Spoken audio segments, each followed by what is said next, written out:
Alright, so let's talk about mutation. Mutation जैसे कि हमें पता है कि कोई चेंज होता है जो जेनेटिक मटेरियल के अंदर आता है। अच्छा, अब ये चेंज जो है ये बड़े लेवल के ऊपर भी आ सकता है, जिसको हम जो क्रोमोसोम के लेवल पे हो सकता है, और ये चेंज छोटे लेवल के ऊपर भी आ सकता है जो जीन के लेवल के ऊपर हो सकता है। जीन यानी जो क्रोमोसोम का एक हिस्सा होता है। क्रोमोसोम एक बहुत बड़ा स्ट्रक्चर है, जबकि उसके अंदर बहुत सारी जीन्स होती हैं, छोटे छोटे स्ट्रक्चर। ये इस तरह है कि जैसे किसी एक मुल्क के अंदर जो है वो मल्टीपल सिटीज़ होते हैं, या फिर किसी एक शहर के अंदर मुख्तलिफ जो है वो इलाके होते हैं, या किसी एक इलाके में मुख्तलिफ घर होते हैं। तो जो कंट्री है वो आपका क्रोमोसोम है, और जो सिटीज़ हैं वो आपकी जीन्स हैं। तो जो चेंज आ सकता है वो क्रोमोसोम के लेवल के ऊपर भी आ सकता है, यानी बड़े लेवल के ऊपर भी आ सकता है, और वो छोटे लेवल के ऊपर भी आ सकता है, यानी जीन के लेवल पे भी आ सकता है। दूसरा चेंज जो है वो क्वालिटेटिव भी हो सकता है, यानी जो जेनेटिक मटेरियल है उसका अमाउंट सेम है, लेकिन कुछ आगे पीछे हो गया, कुछ सीक्वेंस आगे पीछे हो गया, या फिर इधर से उधर हो गया, लेकिन क्वांटिटी के अंदर कोई फ़र्क नहीं आया। और वो क्वांटिटेटिव चेंज भी हो सकता है, यानी क्वांटिटी कम हो जाए या ज़्यादा हो जाए। अब जो बड़े लेवल के ऊपर चेंजेस आते हैं उनको हम क्रोमोसोमल एब्रेशंस कहते हैं। ये बहुत अच्छा सा चार्ट जो है वो गूगल के ऊपर है। ये क्रोमोसोमल एब्रेशंस दो तरह के होते हैं। अब इसमें क्रोमोसोम के लेवल के ऊपर चेंज आएगा।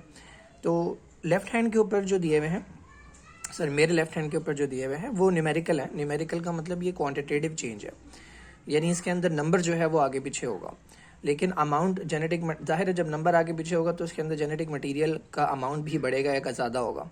और स्ट्रक्चरल के अंदर क्या होता है, स्ट्रक्चरल के अंदर कोई ना कोई चेंज स्ट्रक्चर के अंदर आ रहा होता है। अब इसमें ऐसा भी हो सकता है कि चेंज क्वांटिटेटिव आए और क्वालिटी सेम रहे, और ऐसा भी हो सकता है कि चेंज क्वालिटेटिव आए, क्वांटिटी सेम रहे। तो पहले थोड़ी सी बात कर लेते हैं न्यूमेरिकल के बारे में। न्यूमेरिकल में हमारे पास एक टर्म होती है हेट्रोप्लॉइडी, जो यहाँ पर मेंशन नहीं है। हेट्रोप्लॉइडी के अंदर ये होता है कि कोई भी नंबर जो कि नॉर्मल 1n या 2n से अलग है।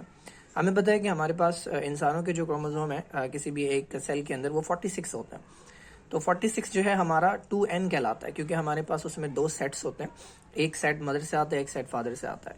तो 1n और 1n मिलके हमारे पास 2n बनता है। तो हमारा जो गैमेट्स होते हैं वो 1n होते हैं, यानी वो हैप्लॉइड होते हैं, और जो हमारे सोमैटिक सेल्स होते हैं वो 2n होते हैं, यानी वो डिप्लॉइड होते हैं। तो ये हमारा नॉर्मल नंबर है 1n या 2n। इससे कोई भी हटके अगर नंबर आपको मिले क्रोमोसोम के अंदर तो वो हेट्रोप्लॉइडी कहलाता है।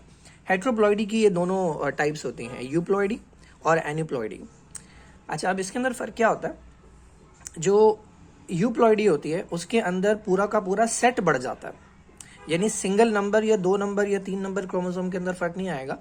पूरा का पूरा सेट, मैंने आपको बताया कि एक सेट में मेरे पास 23 क्रोमोसोम्स है, तो 2 सेट के अंदर हमारे पास 46 होते हैं, ये हमारा नॉर्मल है। अगर किसी के पास सेल में 3 सेट आ जाएं, यानी 69 क्रोमोसोम्स हो जाएं, या 4 सेट आ जाएं, यानी 92 क्रोमोसोम्स हो जाएं, या इसके मल्टीपल आ जाएं, तो this is called euploidy.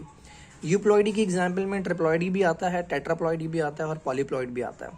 Tetraploid के अंदर 3 सेट हो जाएंगे क्रोमोसोम के, टेट्राप्लॉइड में 4, और पॉलीप्लॉइड में 5 हो जाएंगे, सॉरी मल्टीपल हो जाएंगे 4 से ज़्यादा।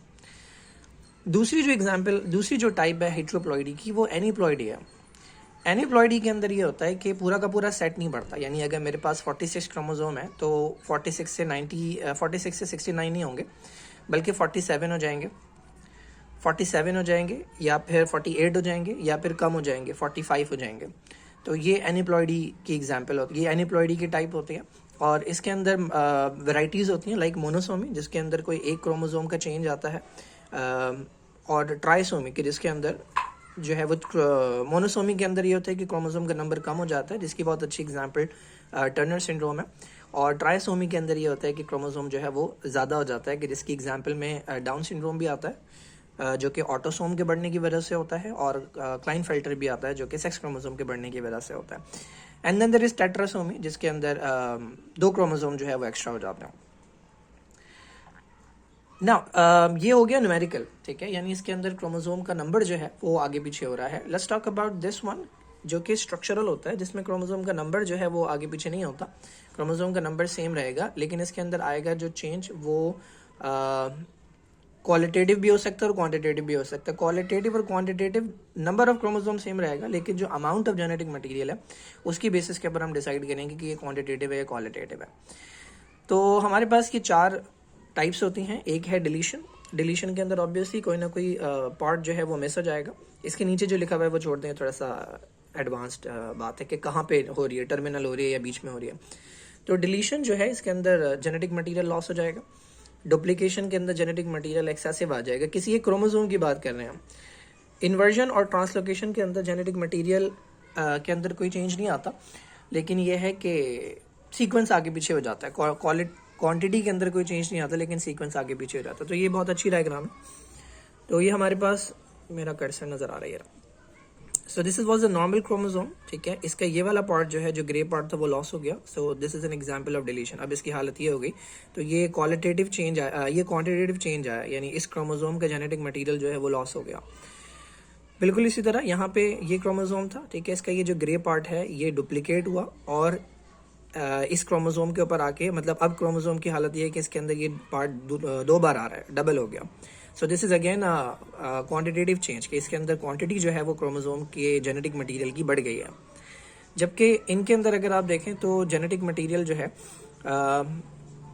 उसकी क्वांटिटी में कोई चेंज नहीं आता, क्वांटिटी सेम रहती है, बस सिर्फ क्वालिटी जो है वो कॉम्प्रोमाइज़ होती है। यानी ये एक क्रोमोसोम था और ये दूसरा क्रोमोसोम था, सॉरी ये एक ही क्रोमोसोम है। इसके अंदर यहाँ पे ये जेनेटिक मटेरियल था। अब अगर आप इसमें देखें तो ये ऊपर 3 लाइन नज़र आ रही हैं और ये नीचे 1 लाइन नज़र आ रही है, ठीक है। जबकि आप इस क्रोमोसोम के अंदर देखें, ये चेंज होने के बाद हुआ है, तो इसमें ये इन्वर्ट हो गया। जो डार्क लाइन थी, जो बोल्ड लाइन थी, वो ऊपर आ गई और जो बारीक लाइंस थी वो नीचे आ गई। तो इसका मतलब सीक्वेंस जो है वो ऊपर नीचे हो गया, जबकि जेनेटिक मटेरियल का अमाउंट जो है वो सेम है। The last one is translocation. Translocation होती है between 2 non homologous chromosomes. Homologous chromosomes के दरमियान तो हमें पता है जब मियोसिस होता है तो उनके दरमियान जो है वो जेनेटिक मटेरियल एक्सचेंज होता है। होमोलोगस क्रोमोसोम्स वो होते हैं जो हमें एक फादर से मिला होता है और एक मदर से मिला होता है। तो वो दोनों जो है वो सेम कैरेक्टर की जीन्स जो है वो उनके ऊपर मौजूद होती हैं, तो उनके दरमियान तो एक्सचेंज होता है। लेकिन नॉन होमोलोगस क्रोमोसोम्स के दरमियान मुझे कैसे पता है ये नॉन होमोलोगस क्रोमोसोम्स है? बिकॉज ये साइज में अनइक्वल हैं, जबकि होमोलोगस क्रोमोसोम्स जो होते हैं वो साइज में इक्वल होते हैं। और उनके ऊपर अगर आप देखेंगे तो जिस तरह ये बैंड्स बने हुए हैं, देखें ये बैंड्स जो बने हुए हैं, ठीक है, ये तो खैर सेम क्रोमोसोम इन्होंने दिखाया है चेंज होने के बाद, लेकिन होमोलोगस क्रोमोसोम्स इसी तरह आपको नजर आते हैं कि जिस तरह का बैंड यहाँ पर होगा उसी तरह का बैंड यहाँ पर होगा, जिस तरह का बैंड यहाँ पर होगा उसी तरह, because they have the same genetic material, they have the same genes for the characteristics.